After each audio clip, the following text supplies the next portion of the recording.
ilaw at liwanag ng ulan na lapisan. Upang maway ng Diyos ko, ring ating pagkatawang maamang karito ng Diyos si Aurea na namatay.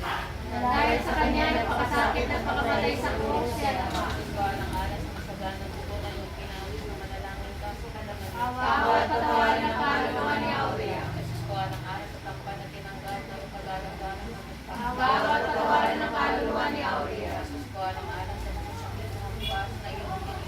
Awa at patawarin ang kaluluwa ni Aurea. Diyos ko, alang alas sa kulunang dinig na nasipimo sa kasantusan-tusan ng mundo. Awa at patawarin ang kaluluwa ni Aurea. Diyos ko, alang alas sa paglakad sa lansangan ng kapalitan ng Diyos sa iyong kababaw-bawa. Awa at patawarin ang kaluluwa ni Aurea. Diyos ko, alang alas sa kasantusan-tusan ng mukha na nalilito sa dugo at yung pinayaang malalawan sa bilang ni Veronica. Awa at patawarin ang kaluluwa ni Aurea. Diyos ko, alang alas sa damit mong natitikot ng dugo na bilang pinakita pinuban sa iyong katawan ng mga tampalan. Awa at patawarin ang kaluluwa ni Aurea. Diyos ko, alang alas sa kasantusan-tusan ng katawan na napamo sa krus. Awa at patawarin ang kaluluwa ni Aurea. Diyos ko, alang alas sa kasantusan-tusan ng paa at kamay na pinakuha ng mga pamong na pinagdalitamang kasabi. Awa at patawarin ang kaluluwa ni Aurea. Diyos ko, alang